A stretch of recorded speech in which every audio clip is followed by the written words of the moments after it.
your social media buttons may be sharing more than you intend.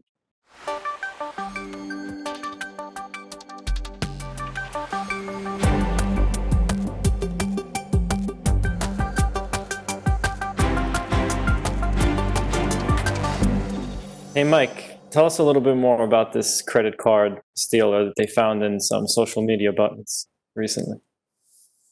Yeah, so web-based skimming attacks, there's also sometimes called mage card attacks, because that's where you saw a lot of the initial occurrences of this type of attack happening was on mage cart-based shopping sites.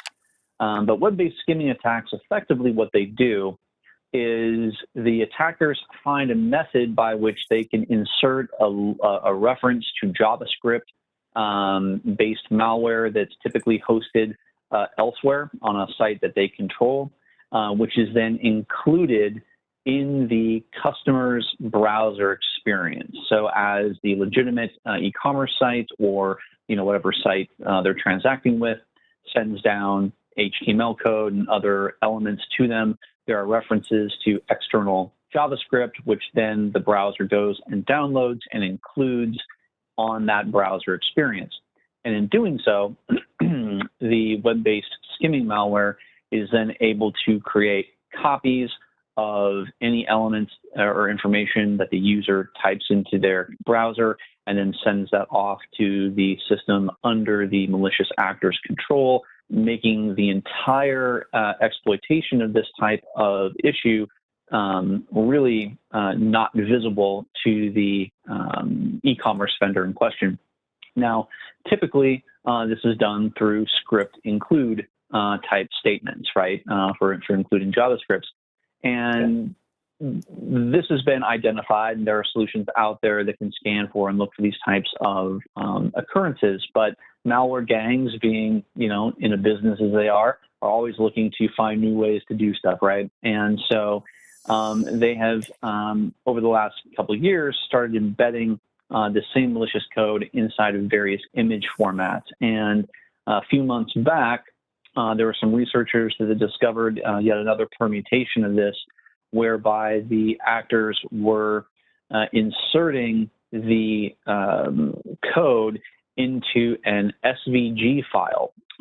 Now, SVG is a type of image code, type of an image format that is text-based. It's not binary, and it uses vectors to draw graphics.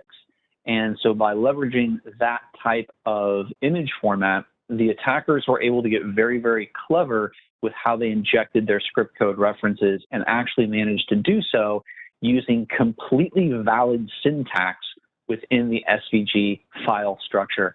So when you start looking at ways in which you might be able to identify these risks, you can't just look for invalid syntax as an indicator of potential compromise, right? You have to actually go beyond that and look to see what the behavior is at detonation time for when the malware actually takes effect.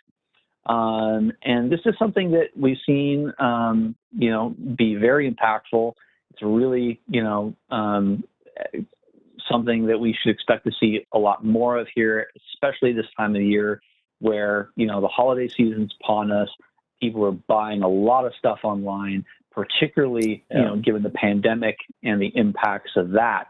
These types of mage cart attacks are really ripe. You can see that they were testing this particular kind of embedded strategy earlier in the year, presumably in preparation for, more advanced attacks at, the height of shopping season, because this particular attack technique hasn't been seen prevalently deployed at this time, but certainly one would expect that they were saving it for when they could, get the most bang for the buck, so to speak.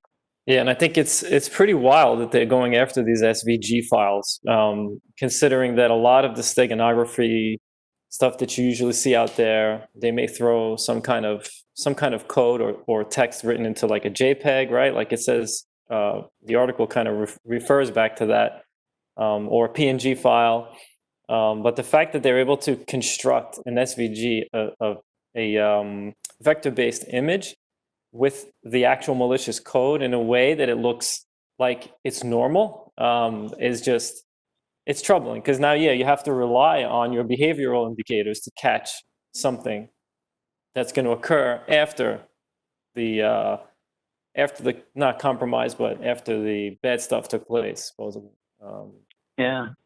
And when you look at the way in which today's modern e-commerce and, robust web application platforms are built, it's never single sourced, right? I mean, there's embeds from advertisers, there's embeds from analytics providers, any number of different other third-party code embeds. So it really does become this sort of ecosystem, right? And at any point in that software supply chain, if any of those elements get compromised and are able to have a successful include statement embedded in them that manages to make its way down to that browser for the end user, man, there's just a huge attack surface there.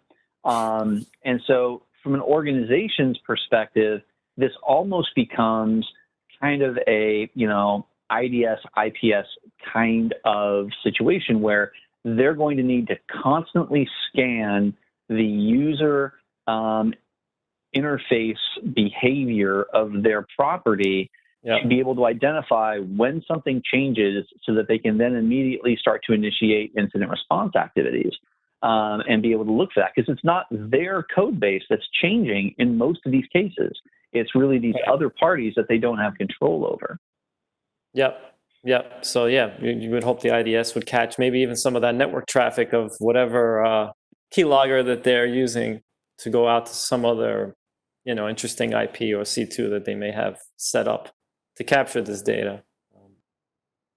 Now, from an end user perspective, from a shopper perspective, I did find it really interesting. This is something that I had not personally been privy to, that you could actually get virtual card numbers for one-time credit card purchases. And that's something that, I think is really exciting, from a payment perspective, especially since those can be facilitated by, certain financial institutions like your bank or whatnot might be providing that service. Some of the banks certainly are, as referenced in this particular article, or other payment apps kind of function in a similar way. And that really is an elegant solution to the problem. I thought from a financial institution perspective that they would have an instrument along those lines.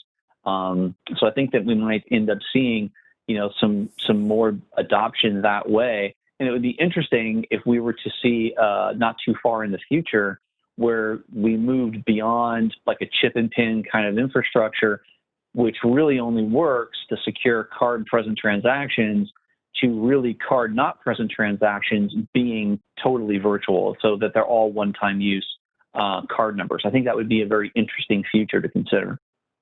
Yeah, I'm really surprised it hasn't taken off. I think Bank of America, I may be quoting it wrong. There was one specific bank that was promoting it a little while back, and I haven't seen any kind of widespread promotion on that kind of service. But I think it's worthwhile, especially.